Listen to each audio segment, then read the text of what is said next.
It's Friday, it's week 8, and we're back for some more SPL action. This time, the European edition. And we're going to start things off totally today with a very interesting matchup, a battle for third, more than likely, between Hungry for More and Cringe Crew. Hungry for More sitting at 10-10 tied with Dignitas currently. Cringe Crew sitting at 10-8. The last time they faced each other was around week number 2, where Cringe Crew won 2-0. And as we can see on the standings there, you can see DreamHack qualifies for Panthera already. The rest of the teams, though, still in contention. It's really all from 5th to 2nd. Any of these teams can go.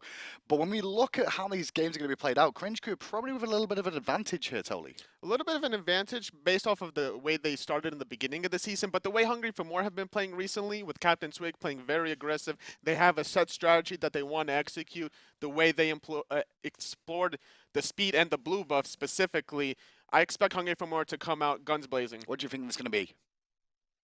What's your call? I'm going to say Hungry for More 2-0. I predicted them to come back. My first esports weekly, that they were sitting at 3-9, I believe, currently. And that I predicted them that they could squeeze in for the number 3 spot. You see, you've not realized it yet, Tolly, but every single time I've casted with you, I made you predict before we casted. Because I'm trying to find out if, you are like the bane of existence for some of these teams with your predictions. Or I'm an angel and a saint that I saved them from their fall. Well, let's find out if he's going to be right. Will Hungry for More 2-0. Let's go into Picks and Bans Game 1. Looking for first blood is Hungry for More, and it's enough to take out Carino. PrettyPriMe with the 1-2 punch. No, he's dead. Teleport. He's 100% dead. Unless he can like one-shot Shaggy. Fantastic play by Variety, forcing the issue.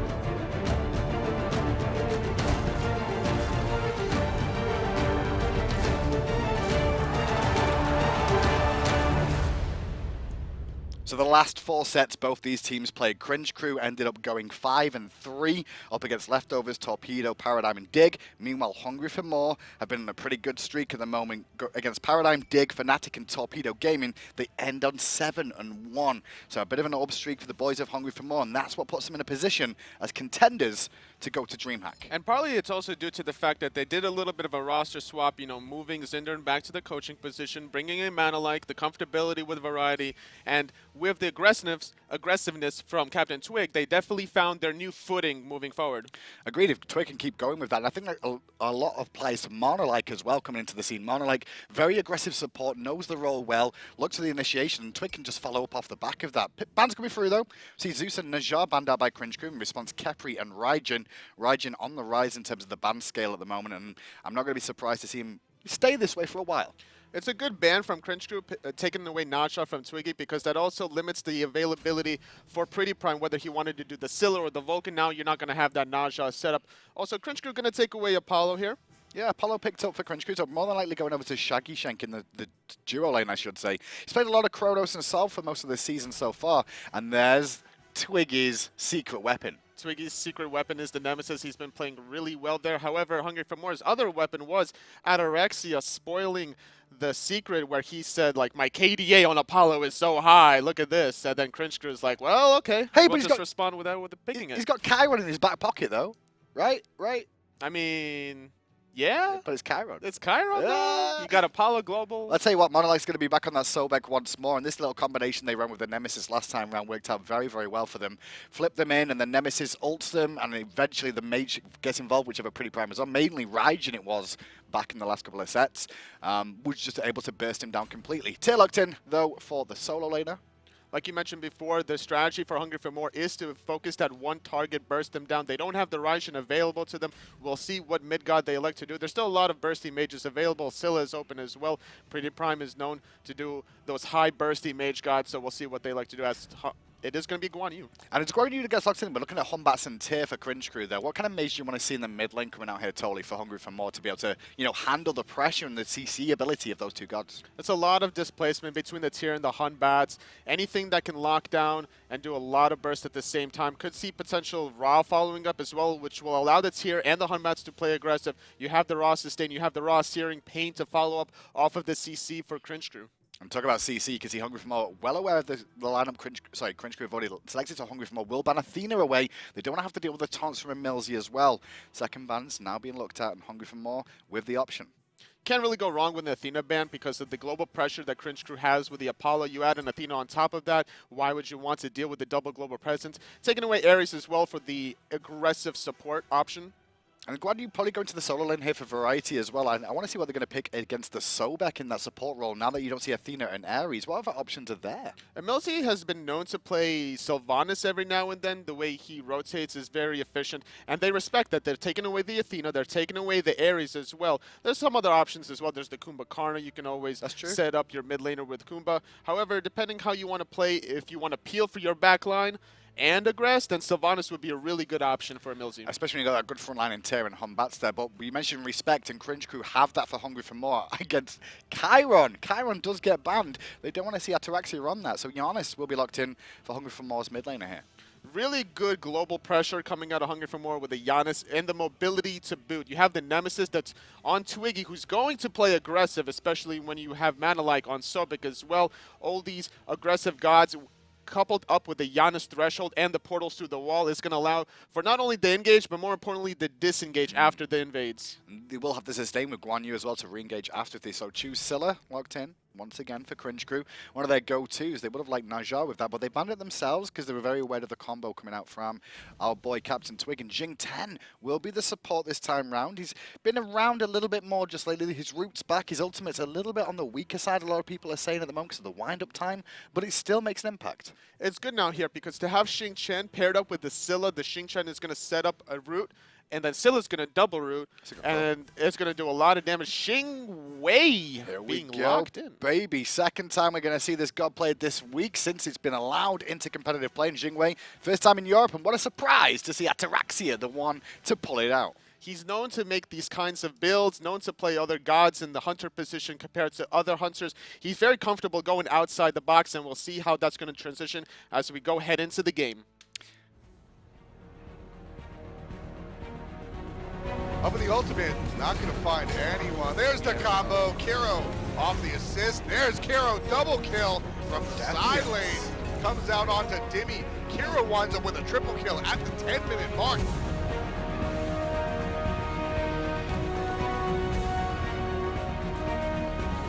Repikas lands down. Half health for the Titans. Axioz takes out two. That is it. Axioz and Repikas, the team are respawning. So, right at the game, we're going to start off with Ataraxia using one of the best passives, I want to say, in the game here, Toby. And I think he's going to show it off again as he backs to the base. It does. That is showing off. There's no cooldown available to it, so he's going to be able to back. And the cool thing about this passive is that you can min-max your farming potential every time the back harpies are up and you clear the wave in the duel lane. You're just going to go ahead and back, go to those back harpies, and then go back to the laning phase as well after you already healed up from the fountain. And the way this works as well is that if you back after clearing a wave, you can be back in time for the next wave coming in. Even if it's cleared before you're there, you can still get back in time. So we'll see how he makes this work. Zatman had a pretty good performance on it. Now remember, she does have her second ability, which is called bolts. Those bolts do allow extra crit chance on them as well. Not passive crit chance as you gain points into it as well and max it out. And those bolts allowing to crit just means it's kind of a bit of an Artemis effect here, and it does do AoE damage too. Especially paired up with a throwing dagger, her laning phase is going to be really strong early on. It's going to allow her to also clear these back harpies very quickly and potentially get to the laning phase before the enemy dual lane will. And if you get there first, then you control the rest of the laning phase. You're constantly pushing the enemies under the tower. They're denied a little bit of gold, and you're also, while you're pushing the wave, you're going to be poking them out in the process. They're losing potions as well. We'll see how this one works out from, because there's a good target by here as well, is that EmilZy will look for that knock-up potentially on Xing Wei, but before the root connects, he can use his agility, his dash, and then escape the danger zone, so to speak, if he needs to. Ball's being taken now by them over in the dual lane, and the start for the solo and jungler here, pretty standard, just went both for speed into blue buff, and the defensive wards were from Cringe Crew. It looks like Cringe Crew does get to the solo lane first, so if they can clear the solo lane, then they're going to be able to do the Fire Giant Nymphs in response, which was going to slowly transition into the mid harpies. Both mid laners going towards those right harpies right now. The imps are about to spawn. You can see everybody's grouping up for these, but it looks like Hungry for More will be there first. So we may see Kero just have to back away on that Scylla and give up control of them.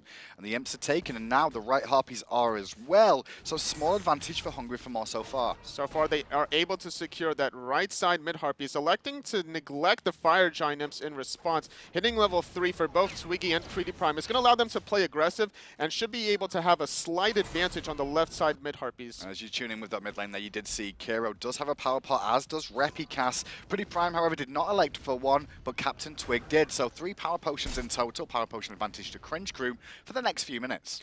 So Ataraxia is getting poked out a little bit here during laning phase. Xing providing a lot of support for that as EmilZy does rotate for the left side Harpies. And the only problem for that is that he'll come back to the laning phase pretty quickly. That's true. I mean, it's a little bit of a slowdown here because you saw that the minion wave was being pushed in. Hungry for More not going to contest, but EmilZy had to stay there, tank him up a little bit more. It's just interesting how much Shaggyshenk is left of that wave by the time it gets in, and it looks like EmilZy will miss that full wave for that rotation. But he does make sure that they get those left-hand Harpies. We were talking about the push from Ataraxia, Xing, and right there, Shaggyshenk lost 2 minions under towers, so that's going to affect the power spike available to him in the mid game. But was that him really misplaying that and like letting minions go into the tower? Was it because he was trying to wait for EmilZy to come back, I guess, for the extra experience? Because you can see he's got a bit of a lead now over his partner in lane and support EmilZy a little bit further behind than MANALIKE. Also didn't see where the Sobek was, so kind of playing a little bit safe. Didn't want to get plucked outside of the tower because both the purifications were used in an earlier engagement, so these hunters have to be careful for the rest. Obviously, Ataraxia has to avoid EmilZy's knockup, and Shaggyshenk is going to have to avoid MANALIKE's pluck. And early on, it should be Apollo advantage there just for wave clear, especially with the Raw coming out from EmilZy as well. It can help clear the wave nice and quick. Sobek a little bit less on the wave clear abilities. Same could be said as well for Jing early on, but Imps again being fought over, and they go the way of Hungry for More a second time. And with that, both teams are very content with not fighting quite yet. Speed buff is probably going to be the point of contention. Hungry for More, the last week they were always looking at that speed buff, wanting to grab it. We'll see if that's going to be their strategy as well. So far, the way they're aggressing leads me to believe they will.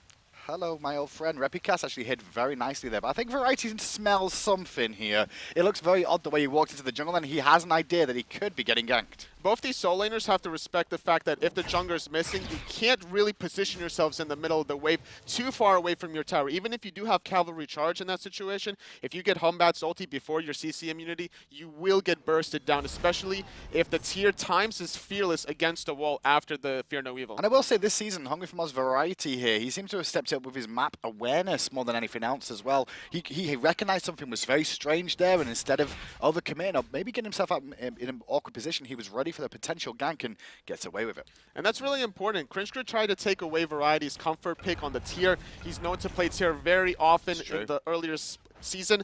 And with that, playing the Guan Yu, now he's going to have to adapt. Now he's against the tier. He knows the positioning of the jungler, just going to respect it and back off. And here's the thing as well, when you play the solo lane so much, Toli, if your main god is tier, for example, you know the matchups that are good against tier.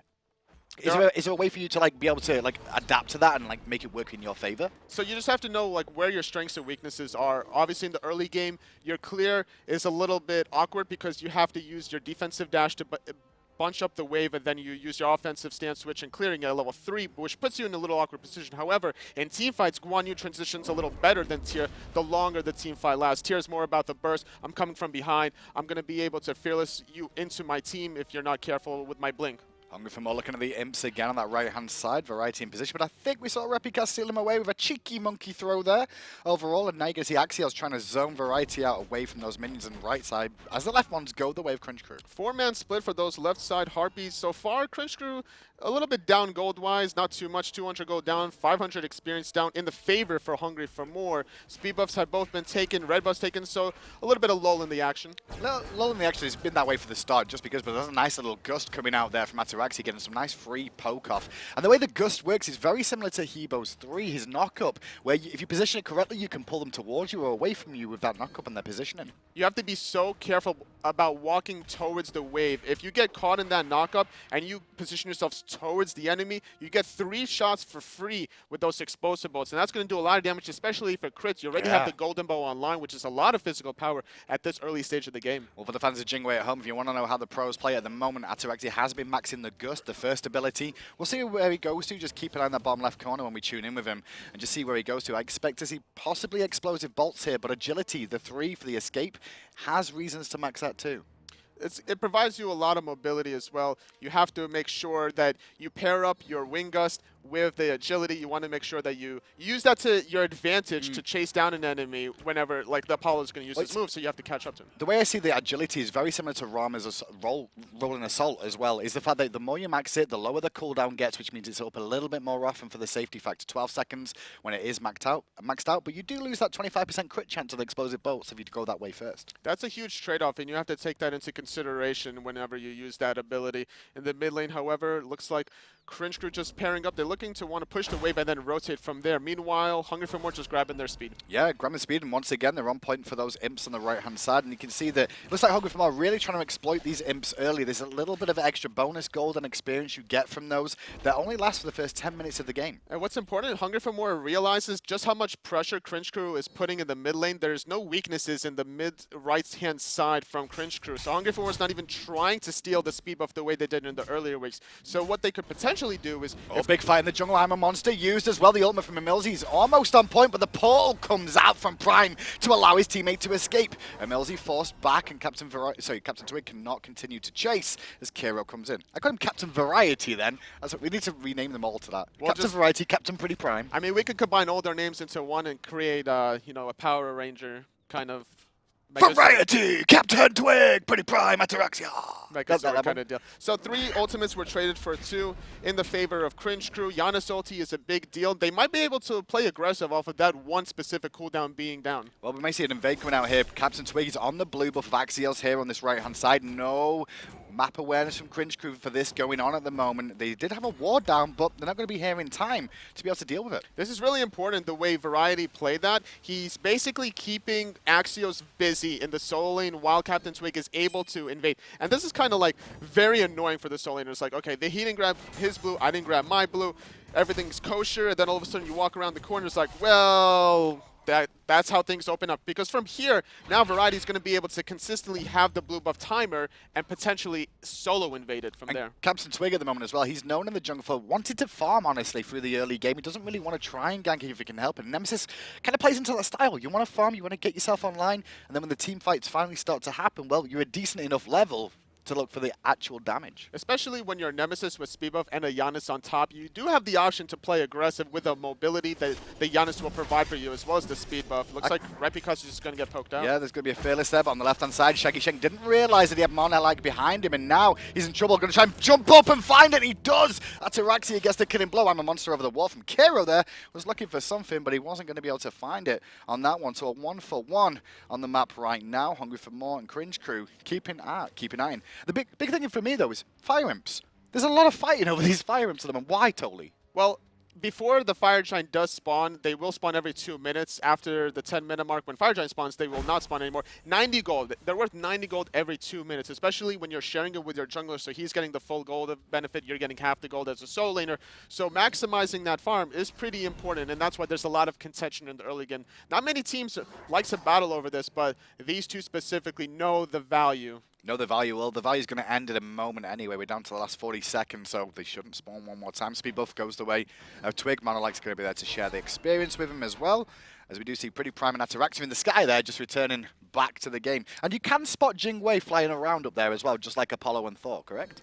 I believe so, as long as you have the line of sight coming around the corner. Obviously not from wave, there's too many trees in your way. But however, so far, trading the side lanes 1-for-1. Oh, we do have an invade. Yeah, we're going to see the speed buff being contested. Twig's just going to ult onto Kero just to create his own. It wasn't anything other than pressure that ult was for. And that's all you have to do. You have to feign pressure while you burst down speed, and then you disengage. You have the Janus threshold. The ultimate wasn't even necessary from Janus. They get the speed buff, they got the blue buff earlier, and this is how Hungry for More slowly whittle you down. Well, Axioz here made the rotation, and now there's going to be some pressure from Cringe Crew here. Looking at Variety, Repikas trying to force the cavalry charge by the looks of it there. Didn't want to use the Fear No Evil. EmilZy, though, in mid lane did burn his ultimate, looking for some pressure. Didn't find it, and all that fight was over. Who was the right harpies? There's a cavalry charge from Variety, though, and we're going to see the dunk down, but immediately Kero pops the I'm a monster down to half health. Fear No Evil as well. The dunk is good under the tower's Variety, but the heal comes out. Fearless from Axioz connects as well, but a good meditate keeps him alive for 1 more second. Axioz gets a double kill as MANALIKE was under the tower too. Ataraxia is here. We don't have a rotation quite yet from Shaggyshenk. He's going to try to invade the red buff instead. So far, it has been a 2-for-0 trade in the favor of Cringe Crew. The way they engaged that was pretty good. They forced the Scylla ultimate. She retreated under her tower, and then Hunbat, Fear No Evil, allowed the follow-up under the tower, getting a lot of burst damage from I'm a Monster. Now, at the start of the season, we spoke a lot about Cringe Crew as well, Tolly, and the fact that what they like to do mainly is they're very good at counter-initiation. And I'd say the composition that Hungry for More have got here, they like to counter-initiate too, so it's going to be a battle of wills of who's going to be the first one to initiate it and then try and turn it. So it was worth trading the cavalry charge for I'm a Monster, but however, the Sobek and Guan Yu diving under the tier 1 tower is where things were getting a little too pushy. Trading into the Hunbat's ulti, they couldn't necessarily move. Obviously, you don't have purification for your solo or support, so you're going to take the full damage from Fear No Evil, from I'm a Monster, and that's why Cringe Crew was able to successfully defend that team fight. Yeah, Repikas' Fear No Evil really made an impact in that one there, allowing Cringe Crew to turn that around and actually generate themselves a small lead for the time being, at least in terms of kills and gold for now. And with that, Shaggyshenk is able to take away the red buff earlier on instead of rotating. So 5v4 advantage for Hungry for More during that team fight. They weren't able to find anything off of it. Shaggyshenk does steal something away and allows him to catch up after dying in the first blood. Talking about the Hunters as well, builds are online for them, relics for both of them, Sprint and Purification for Apollo. Meanwhile, Sanctuary and Purification for Ataraxia here. Both go for the same build, Golden Ball into Boots into Igfell.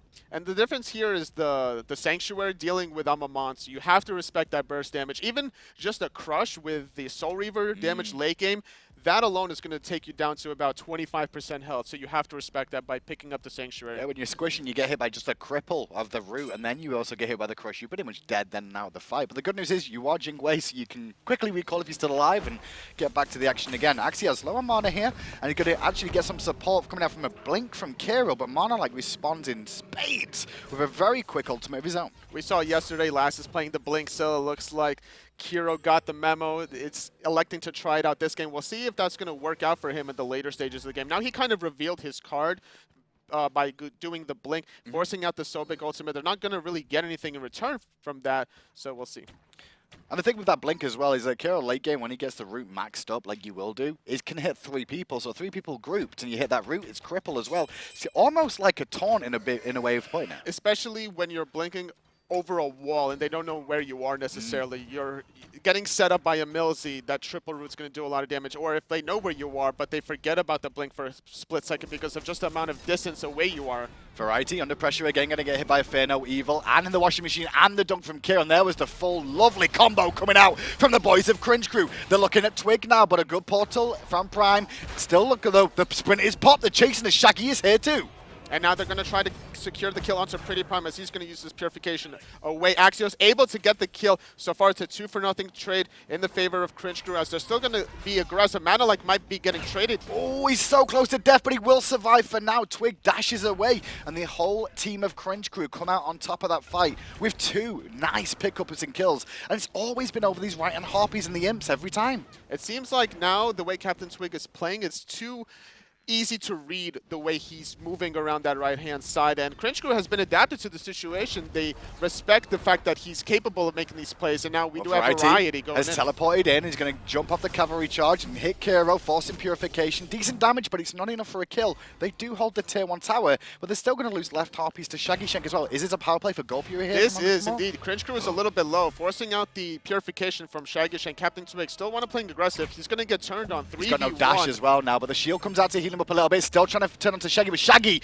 with those in hands will pick it up. Axioz on defense here, gets a good fearless. MANALIKE with aggro will secure the Gold Fury for Hungry for More to make it almost worthwhile. CaptainTwig sacrificing himself, trying to make sure 3 members from Cringe Crew weren't able to contest the Gold Fury. However, MANALIKE might be getting traded out by Axioz. Fear No Evil comes out, MANALIKE in trouble into the washing machine, thrown away, and he will go down eventually. No, the heal comes out, and it was huge from the conviction of Variety. He's going to force the team back, but Kero on the back, missing the I'm a Monster. That would have connected, could have been a different story. Both teams disengage. Both teams disengage, however, Hungry for More picking up the first Gold Fury of the game, allowing them still to keep the game relatively close. Despite being down in kills 6-1, they looked very good objectively. They were able to defend their tier 1 tower. Cringe Crew stayed a little bit too long, got outpoked, they now traded once the Guan Yu came back, healed up the rest of Hungry for More, and were able to get that Gold Fury. 15 minutes in, it's already been pretty much a bloodbath so far. So much action going on between these 2 teams, and this is why they're both vying for DreamHack right now here, Tolly.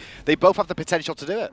And right now, Cringe Crew has a little bit of an advantage because they have 2 games less played. Both these teams have 10 wins. Yep. However, Cringe Crew has 8 losses, whereas Hungry for More started off the season a little bit rough, starting off 1-7, and then are finishing off currently 9-3. So they have a lot of momentum going into this set, but so far it's been a little bit more quiet than they was the last 2 weeks. I agree, and I think Hungry for More, they need the 2-0 here to really put some pressure onto Cringe Crew, because Cringe Crew's end of season run is very, very easy realistically. They've got Fnatic, Leftovers, and Torpedo Torpedo as 3 of the teams are going to face. The only milestone that Cringe Crew have got to get through is Panthera, but, well, they're the only team so far this year that took a game off them, so even if they get a split there, they'll be quite happy. It's very impressive that Cringe Crew was able to get the only win off of Panthera, such an elite team, already clinching their way to DreamHack. And the way they've been playing against Hungry for More's recent aggressiveness, they're just basically anything you throw at them, they seem to responding. I will say, what I'm seeing out of Cringe Crew is very similar to what we saw from most of these boys who were on London Conspiracy last year, and that's they innovate in terms of invent these compositions that work out so well. This Fear No Evil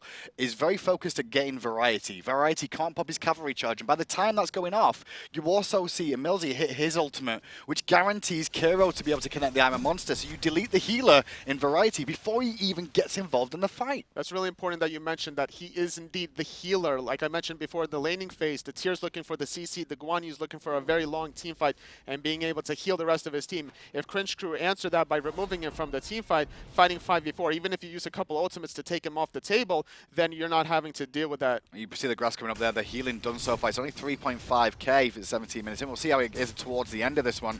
Axioz, though, over in this solo lane, having a very good game for himself. Has been invaded on his blue buff a couple of times from the pressure from Twig, but his rotations have pretty much been on point. He's been a very big factor in these team fights. He has the winged blade allowing him to rotate pretty quickly as well. He's looking to get a little bit of poke off. Axioz is going to Fearless MANALIKE. Tail whip cancelled out by Fearless, so it's not available there. Axioz pushed back into danger. Axioz, though, going to heal up with the power cleave and then immediately Fearless out of the danger zone. These are not the two targets you want to gank the tier. You don't want to have a Sobek ganking with a Guan Yu, especially when the tier is this tanky at this stage of the game with maxing out his heal. He has a lot of physical defense as well to deal with the Taolu Assault, as we do have Repikas waiting for somebody to peek around the corner. Yeah, just trying to see where everybody is at the moment. You can see Ataraxia just returning from base once more. He's finished his chins, and Shaggyshenk, well, he's going to go back and finish his more than likely here. So Hunter builds on point with each other right now as we tune him in the mid lane. Still farming up. EmilZy going a little bit aggressive. Kero with a blink initiation. Finds good onto Prime, but now he's in trouble. Has to use Purification and I'm a Monster, which dunks down onto MANALIKE. Not as much damage as he would like. And now the solo lane has turned up as well. Using I'm a Monster on a full health Sobek is definitely not the target you wanted to do. And like I was about to mention earlier on, both these two teams were just staring at each other down the mid lane. A lot of blinks were available for Cringe Crew, and we had both blinks from Scylla and Xing used. Onto Axioz, into the gust to knock him up, so good damage coming out there. Cavalry charge popped by Variety, looking for a target. Gonna be Axioz, who's still being focused. Shaggyshenk blocks some of those shots coming in to help his teammates survive. And now Janus has regrouped. There's going to be a 5v4 advantage as Tier is forced to back, and currently he does not have teleport available, and with the Guan Yu sustained the Janus mobility, this should favor Hungry for More during this siege. But the minions coming in are going to get hit by the crush immediately. They will disappear, so they're going to have to backdoor this tower if they want to. Got 1 or 2 minions left for a second. As the damage comes through, MANALIKE is isolated and rooted in place, cannot escape. He falls down to the overhand smash of Repikas, and with that, Hungry for More make the mistake of trying to siege that. You have to be so careful playing around the Scylla route. You can't get double rooted if you're the Guan Yu and the Sobek. One of you has to be the bait, and you have to make sure that you have some sort of an escape option and not being able to get chain CC'd. In that situation, Sobek not having his ultimate for the escape, is he's going to be the victim. He's level 13 right now currently with the Pestilence, with the Sovereignty as well. More than likely should have had the Guan Yu be that baiter. So normally when we get to this stage of the game, I'm always talking towards late game and who's got the advantage and things here. But the other thing is, with this game, the way it's going right now, normally I'd say it's either one team fight, someone wins, or the first fire giant, someone wins the whole game. I don't think that will be the case here. I think it's going to be a long, drawn-out game, this one. You never know, because you have a Scylla on one side of the table, and you have a Janus as well. You get hit by through space and time, through a wall, which you don't see coming, you're going to die, more than likely. You get hit by Scylla, I'm a Monster, you're going to die, more than likely. Through space and time is fired, as you mentioned it, but Gold Fury was reset. If that would have hit Shaggy, he'll know about it, that was for sure, and he did recognize it. EmilZy going to get tail whipped away. And MANALIKE at the moment, not really found the plucks that we saw from him last time round so far, where he was comboing with Twig a little bit easier to set up for these 3 kills. Not able to find it quite yet, but we do have a blink from Kero again, and there's the monkey coming out from Repi, but immediately the tail whip released some pressure, and Axioz there made a rotation from the solo lane once more. Fear No Evil in mid lane, they're looking for some pressure again onto Twig, but Twig gets back to the safety of his tower. Variety now rotates in, looking to pressure a little bit more with that Talu Assault, but there's nothing to really be found here. He will conviction his team though, and allow them to sustain back up the damage they took. It's funny how Cringe Crew is initiating this with they're staggering their blinks one by one, forcing Purification, and now Hungry for More, looking for a play around a corner, not able to find the pluck or the root from Scylla. Not at all, not able to find either, but they're still going for this. You can still see I'm a Monster Monster is available there. Tile comes out from MANALIKE there. On the back of this, Axioz is still there as they dunk it onto MANALIKE, looking for a lot of pressure onto him. Whirlwind comes out as well, throwing him towards his own team, actually, as it looks like Cringe Crew are trying to get away from the danger, but Axioz on the backside has done a lot of poke damage here, and he's got a Lawbringer away, but the cavalry charge is going to chase him down, finds the stun, looking for 1 or 2 more hits. Axioz falls down now to Ataraxia, and EmilZy will follow in tow. This should be a goal fury for Hungry for More. 2 frontliners are dead for Cringe Crew. The Alma Monster does hit, doing a lot of damage, not able to secure a kill. 5v3 advantage for Hungry for More as they do start the goal fury at the 21.5 minute mark. This is where things could get a little dicey. Kero getting focused by the Divine Judgment. But the Root is going to turn it around a little bit. Nice blink over the wall from Prime. That was Prime with blink? Is that just a Prime blink over the wall then? Well, regardless if it was blink or not, there's no more Kero as the unstable vortex caught him off guard. That's Goal OP. Fury being taken for Hungry for More, and they established themselves a little bit of a lead, not too much at the 22-minute mark, but taking away the red buff from Kero is also really important. Okay, so how nasty is that? You can have a blink shotgun to the face, and then he can portal himself out of the danger zone again. That's pretty annoying, especially when you pair that up with through space and time. The mobility from Janus has just gotten worse. Well, much worse overall. I'm like, wow, okay, that'll teach you, Kero. You're going to take Blink, I'm going to take it too. And to be fair to Prime, he was one of the proponents of it last season as well, back in Season 1, I should say, of taking this Blink initiation on the mages in the mid lane. Even with Vulcan and things, I've seen him do it before as well. You have that surprise factor, especially on Janus, who is more than likely going to have the Purification, and also the Sanctuary. Not having that Sanctuary could potentially cost him at the late game if he doesn't have Purification or his ultimate and he gets caught on in 1 CC and I'm a monster. That's something that Cringe Crew's looking at now, that PrettyPriMe has exposed the fact that he has Blink and no Sanctuary. Just keep an eye on that now with PrettyPriMe as well then to see how that plays out. Let's go to the graphs though and see how the tail of this game's gone so far. Very, very even up to the 11-minute mark, and past that it was around the 15 we saw the first Goal Fury go down. But then, since then, Hungry for More have managed to stable and quarterize the pressure that we saw coming out and turned it on its head. And partly is that also due to the fact that they have the Guan use sustain, and Cringe Crew not able to really capitalize. Healing. Okay, so it was about 3,500 10 minutes ago, and now just in 10 minutes, 10,000 more healing, just like that. And that's the power of the Guan use sustain, especially when you pair up with his the Genji's Guard having that MP5 available to you as well, getting the cooldown reduction onto the Breastplate of Valor. Having 30% CDR currently at this stage of the game is a very good power spike for Guan Yu in these teamfights. Bit of a contest of those left on Harpies there. You mentioned the healing coming out from Guan Yu. We can see there's a response from Cringe Crew here. They've only got 1 curse, but what they do have as well is that Pestilence online for EmilZy. So they're looking at some anti-heal coming out. Would you like to see a Brawler's Beat Stick potentially coming out from someone as well? Yeah, we could definitely see Brawler's Beat Stick coming out of the Hun Bat specifically. You have the damage over time with the Fear No Evil. You have the Monkey Bounces that can get the guaranteed poke off when you hit that. As we do see Axioz just poking his head around the corner. Seeing who was there more than anything, recognizing there's 3. Unfortunately, there's no real pressure available for Cringe Crew to look at making any pressure onto Ataraxia or the mid laner PrettyPriMe, who are both very, very safe right now. So with Goal Fury being down at the 24-minute mark, Hungry for More are thinking about their next objective and how they're going to be able to control that left side of the map. As long as Cringe Crew's not going to be able to sneak Fire Giant, Hungry for More have to make a play on this left side. Well, you can see a group up on the left-hand side here. Prime's just rotated around, maybe looking for Shaggyshenk. You can see the pings onto him. He was looking for something. Shaggy recognizes something's a little bit up there, so just backs away a little bit more than he may have done so originally, as Ataraxia just kind of barreled down the lane without even thinking then. This tower's extremely low. Why wouldn't Hungry for More go for this? It's very tempting and vulnerable, and recognizing that Cringe Crew are rotating around underneath, trying to exploit any mispositions as through space and time was used. It was fired, but didn't really connect with anyone. I tell you what, it's EmilZy was ended up being around that area, but he zones it out completely from any pressure onto Cringe Crew. The tower will stand on left, and you're right, that's what they're looking for here. It's just that tier 1 tower. And meanwhile, in the solo lane, both of them are proxying between tier 1 and tier 2. We have Axioz taking the back right side Harpies. Both teams are just kind of content. Having a 4v4 on the left-hand side and solo laners just chilling on the right. This Axioz kid as well kind of came out of nowhere. Zashu, you know, receiving that ban for a little while, and that means Axioz was brought in, and he's worked out well for this team of Cringe Crew. It's a good plug-and play. EmilZy going with the blink initiation on, as well as Kero. Yeah, Ataraxia under pressure there. Fear No Evil. I'm a monster popped as well, but he does get away with the airstrike of doom to safety. And now we can see EmilZy pop the shell, worried about more aggression, but the aggression already subsides, and I think Hungry for More quite happy with how that fight went. Guan Yu has rotated to this team fight as well. Tier not here quite yet. Tier 1 tower will fall for Cringe Crew, extending Hungry for More's lead just a little bit. And that fight was all that was really about. Is if they can force Cringe Crew back a little bit and out-sustain them, then they can get that tier 1 tower in left. They're going to pressure a tier 2 here.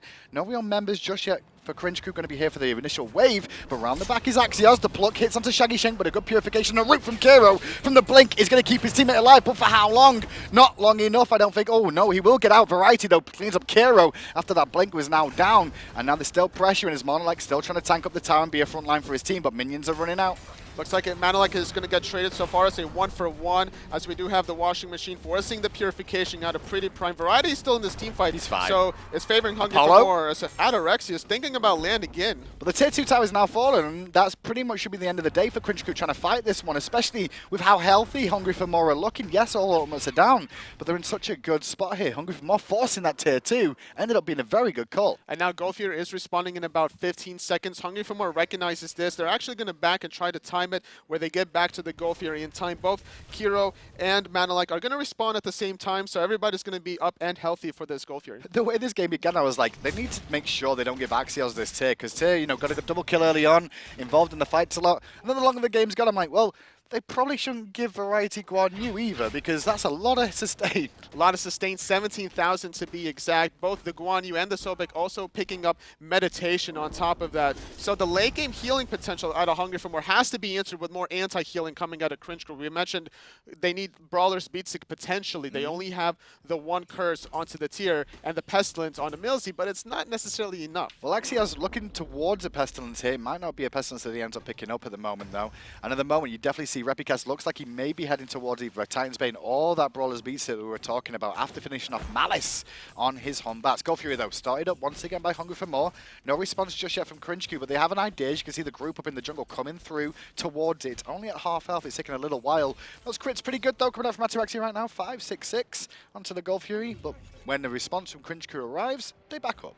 So CaptainTwig and Variety was on the right-hand side. They got spotted out, and they try to use that to their advantage. It's a little bit of a mind game. It's like, all right, we have two people on this side. There's no way we could be doing Gold Fury, kind of like signaling Cringe Crew, like, okay, don't worry about the left. We have people on the right.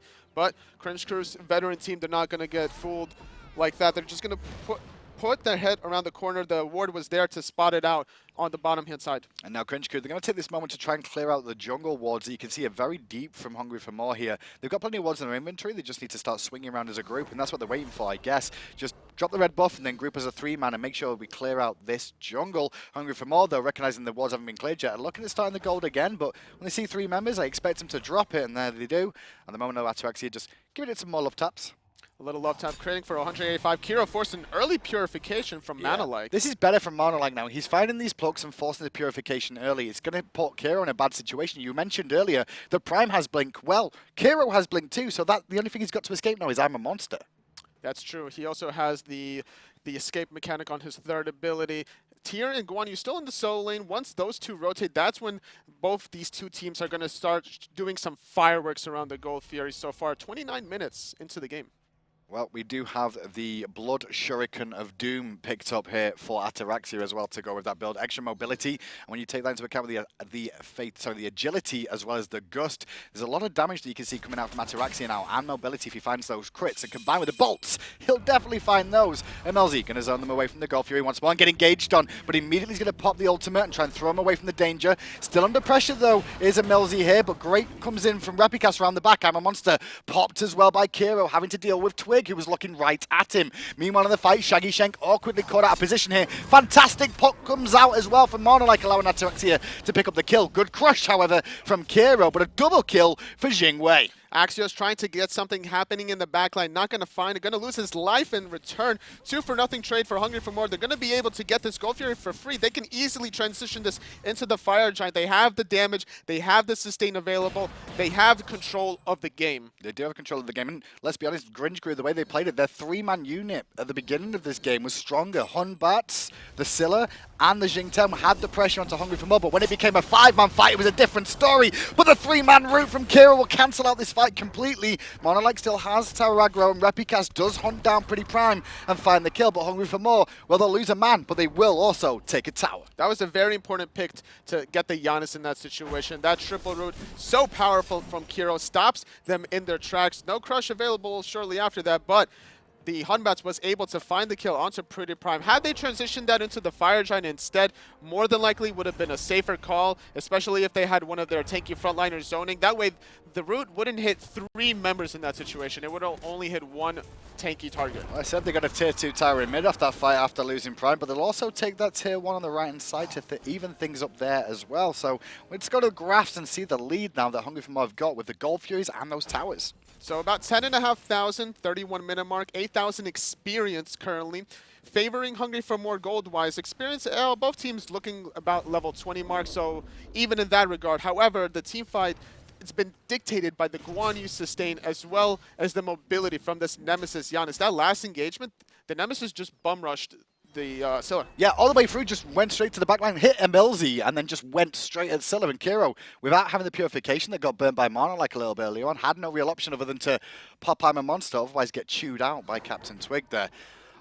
We've had this game is though 10,000 lead in favor of Hungry for More. The back of this game I say is not broken though, because Cringe Crew, they still have a pretty good late game composition here. Like I mentioned before, the Scylla damage is real. They have to respect it. There is no sanctuary on the Janus, so they have Cringe Crew has to exploit that fact. And Cringe Crew as well, they've continued to work on their anti-heal. Brawler's Beat Stick is online for Repikas. Meanwhile, you can see Axioz has picked up the Pestilence too, so a little bit more in favor of them to deal with the healing coming out from Variety. If they can pick him early before he can get up into his ultimate, they may have a chance of finding the kill again, but they'll have to invest a lot of ultimates to do that like they did in the early game. And in the meantime, they need to have the Apollo split push on the left-hand side, which he is doing. He pushes out a wave, but he looks like he wants to rotate over. He's not going to look to push out the left and then use across the sky to position himself for the cleanup of the team fight. Hungry for More looking around to see if the speed buff was available, or the blue it's not, and they're just creating a nice zone, trying to protect their wards around the Fire Giant area here. You can see on the right side, Ataraxia continue to just farm up. He's going to head back to base, and every time you say Jingwei's heading back to base, you don't have to worry, because he'll be back in the action in moments. Now, her passive will allow her to get to those back right harpies, at least, as we see on the mini-map. Her landing down towards actually the speed buff. That was a really far ultimate. You can get all the way to speed pretty much, and then you're like, okay, I'm back for the Fire Giant again. So maybe see Ataraxia. What do you think about having a Jingwei tank, right? Oh my goodness. You ready? You ready? Jingwei tank. I see where you're going with this. Initiate a fight, go back to base, come back in again. That's disgusting. I'm a genius. Pluck onto Repikas, and he's going to get ulted too. They're running him down now. Somersault is down. Bit of evil. It's not going to stop the cavalry charge coming through. Kero, though, on the back does pick up Prime as the front line of Hungry for More left their damage deal is isolated. Ataraxia having to use airstrike to reposition himself to safety, and the rest of his team, they're on opposite sides of the map now, though, and Apollo is in the sky. So right there, not having the Sanctuary is why PrettyPriMe got traded. Ataraxia using his Sanctuary to avoid any sort of follow-up. Going to get rooted into place. He's going to be able to use agility to get out of danger. Lawbringer comes out from Axioz, still haunting Ataraxia, the whole team of Cringe Crew right now. They will finally pick him up with Axioz getting the shutdown on it. But that left Twig isolated as well as the other boys of Hungry for More tried to protect him. And he has to disengage too. But EmilZy not giving up. The blink, the roar, not going to find the mark he was looking for. Pretty safe blink, expecting that CaptainTwig would be around that wall. Not going to find it so far. 2-for-1 trade favoring Cringe Crew. Now they aggressed really heavily onto Repikas in that situation, using all their frontline for that kill, exposing the weakness of the backline. The Janus not having Sanctuary instantly takes a spill, and that was an early 1-for-1 trade that should not have happened. And you say that Prime didn't even manage to get his ultimate off in time. That's how much pressure you saw Cringe Crew manage to get out in that fight. So small mistake from Hungry for More, and Cringe Crew recognizing how much they committed, exploited that, and have started to try and continue to even these fights up. Now, despite Cringe Crew getting that 2-for-1, they're not really getting anything in response to it. They're not taking any tier 2 towers. Go Fury is still down for about 20 seconds, and Ataraxia will be up in time to defend that, especially with his passive, putting him all the way to the speed or the red buff area. So does this slow down Hungry for More a little bit now? Because it looked like they were the ones on the aggression there. They were looking for the Fire Giant, trying to bait a fight there. That fight, does that change your mentality on comms a little bit? Like, okay, let's calm down? It does. So what it does is it's a test. You use that team fight to your advantage in terms of seeing what you can or can't get away with. You aggressed on a Humbats that obviously had no escape. However, in response, you left your backline exposed. Now Hungry for More are going to clean that up for the next team fight. They're not going to go all in onto the Humbats. They're going to let the Humbats leave the team team fight and make sure they protect their backline, because if you can keep the Janus alive, consistently throwing out those unstable vortexes for damage, the thresholds on the ground for the mobility, and making sure he gets off his ultimate, that's a huge team fight for Hungry for More's advantage. Well, variety there. You can see him on the front line, try to create his own for his team, but Axioz turns up himself now with his one hand and his puppet in hand too. Gonna try and create some control so they can clear up some of these wards in the jungle, get a little bit of control, and you can see the side of Hungry for More here. They've only got 2 wards in their inventory remaining. Cringe Crew, couple more. And Guan, you're just trying to get poke off. He does have sustain available to him, and any potential target for MANALIKE to pluck will definitely be plucked because they have the Guan use sustain. And they've also got that Nemesis ultimate as well, which will shred whoever gets plucked into the danger zone there. Healing 20,000 on the side of Hungry for More. No meditations at all on the side of Cringe Crew, which is one thing to note. We've seen a lot more meditation coming out. But when you're against a team that's got so much healing coming out, is it better to invest in the curse or have a meditation yourself? It's better to invest into the burst because you have the Scylla, you have the Fear No Evil. You want to use this to your advantage. The longer the team fight, obviously it's going to favor Hungry for More. So you have to limit the amount of duration that the team fight. Shaggyshenk forced the Purification. Yeah, Purification earlier. EmilZy in the back, though, is going to put some pressure on. As is Twig, as he's looking for Kero, and Kero forced completely out of this fight. Twig still giving chase with the mobility. Fear No Evil, now forced from Repikas, and this is a better play coming out now from Hungry for More. The snipe just off that mark from Prime, but this fight is in favor of Hungry for More now. And just like that, the backline is protected. 2 members from Cringe Crew are completely out of the fight, and now they can dive and all in the front line for Cringe Crew, taking off 2 easy targets so far. Hungry for More winning this team fight. Really good team fight for Hungry for More then. Now we mentioned how much pressure you saw go on to Repikas last time. The pressure was on Kero, but it was in stages. They took it in turns to poke him and just left Twig to go in while the rest looked after their backline. That's all they needed to do. Instead of 3v1ing the Hun Batz, they just had the Nemesis go all in onto the Scylla, and that's the burst damage coming out of Cringe Crew. If you can protect PrettyPriMe away from Kero's I'm a Monster, that's all you need in the team fight. And Twig did a very good job there. He's only 1-1-8, but he's been involved in 9 of the 10 kills for Hungry for More. Tier 2 tower falls after the Fire Giant as well, and Hungry for More, they're looking good to take some Phoenixes now as well. They don't have Axioz or EmilZy for Cringe Crew. They're not going to be able to protect the back line. Hungry for More with 5 members on Fire Giant. They're going to siege this right side Phoenix. And it looks like they do get it. And you can saw the side set coming out, but once again, Twig going to use his ultimate on Kero, force him away. Shield comes out to absorb some of that damage from the Phoenix. Repikas can't do a lot without that Fear No Evil. He's got it up though now, and there he goes, straight in with it, looking for the engage. MANALIKE in trouble. MANALIKE will fall, but the Phoenix still stands as Twig goes in deep alongside his boy on the horse, Variety. And EmilZy trying to zone in the backline, not able to save Kero. However, the other squishy target does survive. Not able to defend the mid-side Phoenix. Variety's going to be in a little bit of trouble. Really good engagement from Repikas. They're able to take out another solo laner for Variety. Yeah. Good little play coming out from Cringe Crew. Apollo in the sky right now. Shaggyshenk flying around looking at what's going on. But they did lose 2 Phoenixes there, Cringe Crew. So even though, you know, they lost 2 members with Fire Giant in their front liners, they still found what they really wanted in the Phoenixes. This is the first step that Hungry for More need in order to close out the game. You got the Fire Giant, you got the Phoenixes. Okay, we're good right now. We're in a very comfortable lead, about 13 to 14,000 gold. We're going to use this time to wait for the Phoenixes to respawn a little bit. We're going to siege the left side Phoenix. And then once that Phoenixes respawn, we're going to be able to get them again and then go for the timer. And at 38 minutes in, pretty much everyone on the side of Hungry for More is full build. So much so that MANALIKE has picked up a power potion on Sobek. Not only that, we have a 3k pot onto Variety. Oh, that could be dangerous, especially from there. But Gold Fury, though, Cringe Crew, recognizing they had an opportunity with those 2 members of Hungry for More being down, will take the Gold Fury there to try and get themselves to their 6th item complete for most of their members. Most actually already have it, except poor old EmilZy. Support life, support life. Support life, worst life. You're in the front end, you're dying, you get none of the credit. Like, hey guys, I fed you a kill, I plugged somebody for you, I got their purification. And then people like this Ataraxia dude, he'll sit there and be like, VEG, I'm the greatest because I'm 6-1. You're rubbish, you, Sobek, because you're 0-4. VXE, you know, spam those global emotes as well. It's terrible. Normally you don't even get to choose to play support, you get forced into it most of the time too. No. You do have the James Bond villain Ataraxia just, you know, strutting his stuff right now. Looking kind of fancy with those wings. James Bond villain. I think James Bond villain is more like Kret than Ataraxia. I mean, did you see Ataraxia at Worlds? Yeah, but he didn't look like a villain. He looked more like Q or M. You know, the one who makes all the gadgets and things? Sure, That kind of fits his style as well, because he makes up builds, you know? He brings out different gods, so he's an inventor. So he's Inspector Gadget. I mean, yeah, I guess. Q. It was Q. I don't know why I said M. That's me being... I don't even know James Bond and I'm in English. That's terrible. Well, we're in a bit of a lull because Hungry for More. They're waiting for the respawns. They've got 3 members with Fire Giant. They're trying to wait for these Fire Minions to pour down mid and the right-hand side so they can siege the left-hand Phoenix as well now.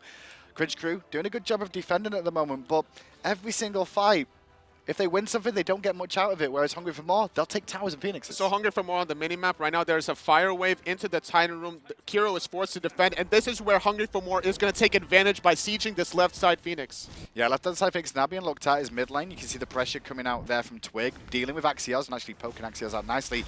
Phoenix under pressure, but there's Repi with the Fear No Evil, looking to pressure out Ataraxia and Prime as well. They're both pretty safe at the moment, though, and that Fear No Evil being down may spend this Phoenix now falling. A lot of members from Cringe Crew are respecting the damage from Hungry for More. They're going to concede the left side Phoenix, and there's a fire wave into the Titan room. Hungry for More are looking to close out this game, but they're still waiting just a little bit as there's going to be another fire wave very soon. Yeah, very patient. Right inside Fire Minions, you can see pouring in. Blink again from EmilZy. They're looking for Ataraxia, the full combo, but an airstrike will keep him up. Going to jump down into safety. Meanwhile, on the back, you can see the front line of Hungry for More zoning away some of the damage dealers. Shaggyshenk poked to half health thanks to MANALIKE, the lurking in the waters, and that power potion.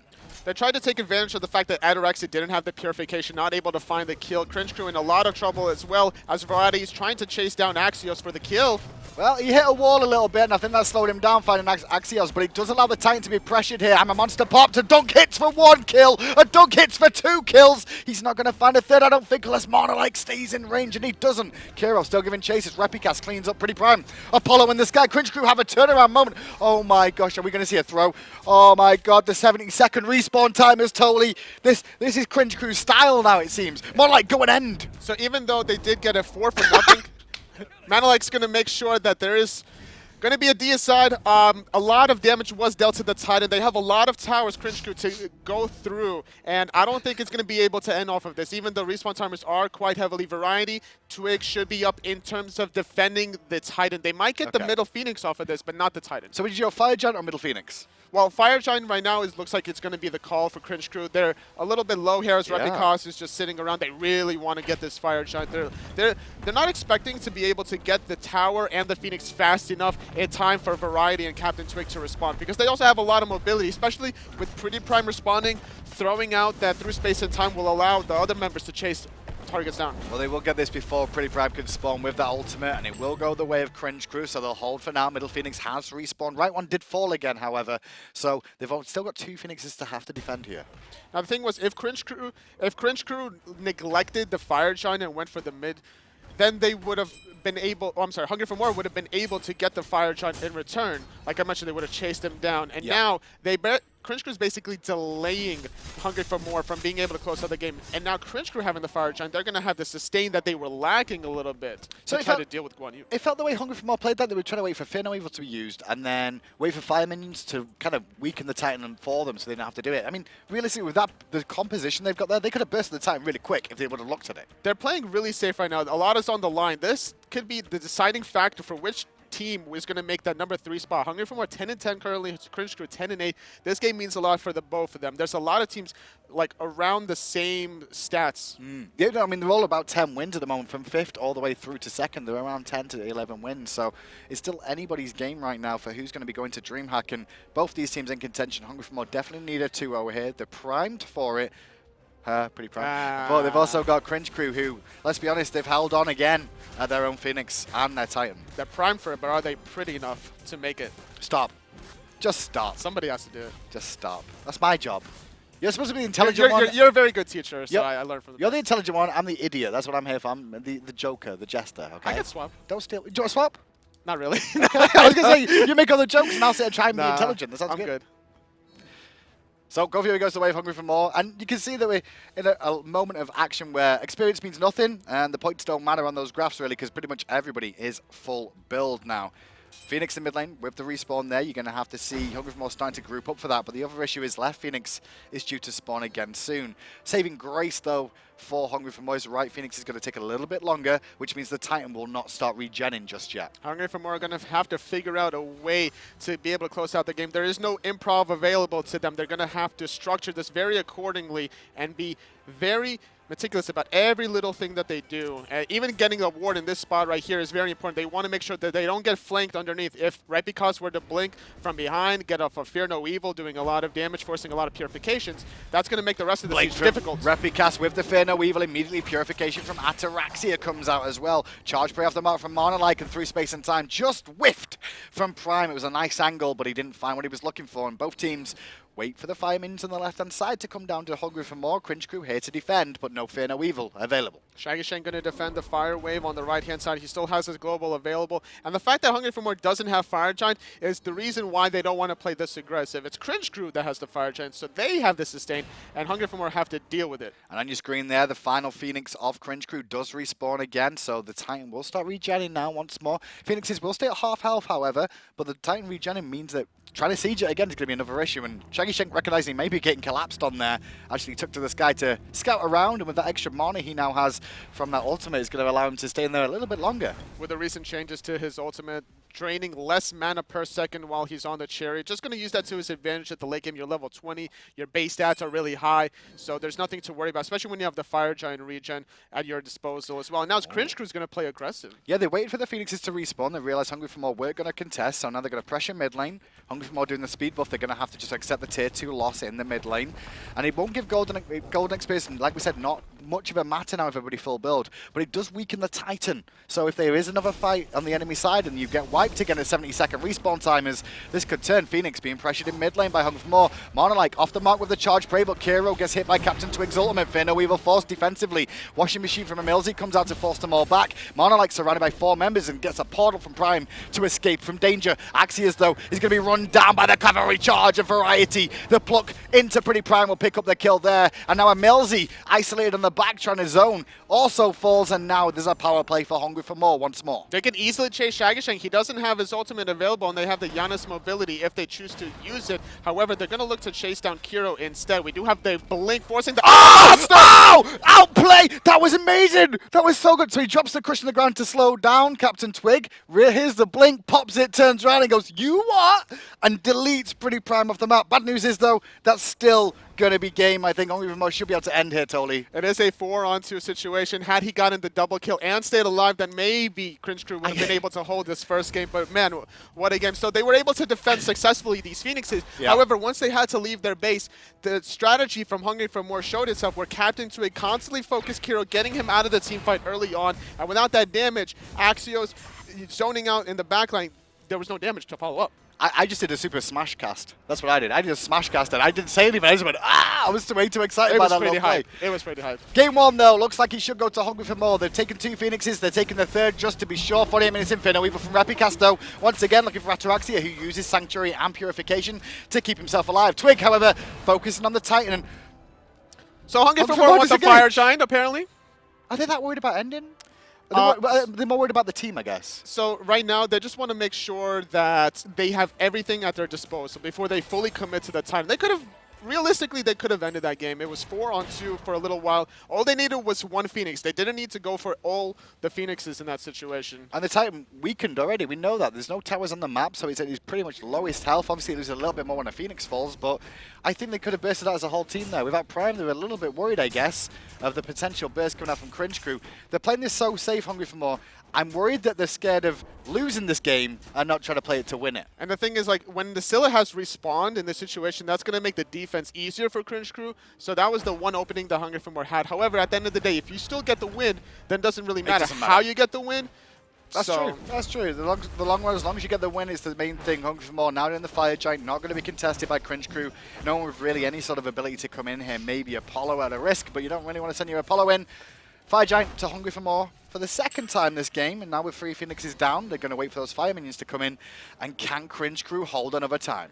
They need to be able to hold. The strategy has been working for them a little bit for the Phoenix Sieges when they engage onto Ataraxia. And looking at his relics, both his Purification and Sanctuary are down, so he's going to be a very easy target for the Blink Batz ultimate.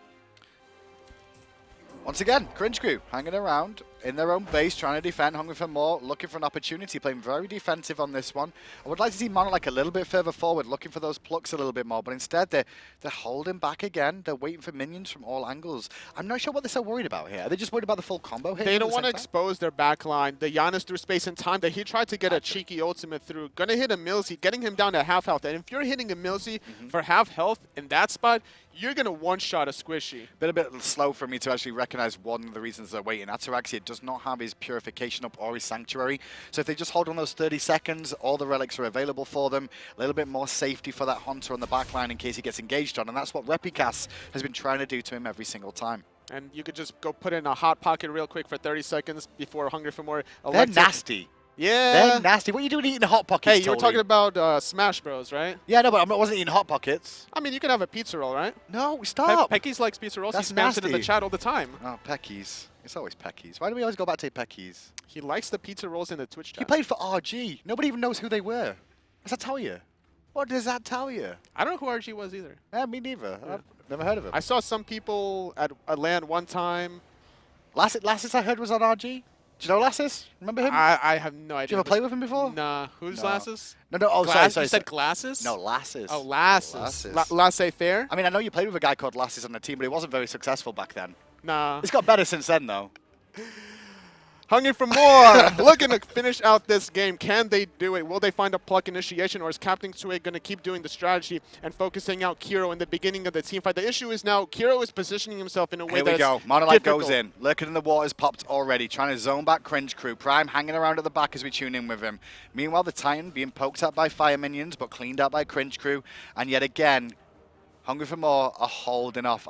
They're just trying to wait for the fire minions to bleed this out or something. Middle Phoenix House respawn and instantly taken yet again from Hungry for More. There is fire waves coming in from the left side. Left Phoenix is going to be respawning as well. Hungry for More being very patient with the siege. Repikas just blinked. Repikas fear no evils. Repikas got hit by CaptainTwig's ultimate and he's being chopped down. Has to somersault away, but MANALIKE bangs the block onto Repikas, forcing him back. Ataraxia on half health gets hit by a fearless chain by Axioz, but the portal saves him away from the danger. MANALIKE creates a zone for him too. Cavalry charge comes out from Variety. Phoenix does fall. Titan under pressure from fire minions. Repikas there to defend. And we're still not ending the game. Kero had to defend the Titan as well, and Kero not being in that team fight means that there's no potential damage for any burst on Hungry for More, which will allow Variety to sustain the rest of the team up, as well as the Fire Giant.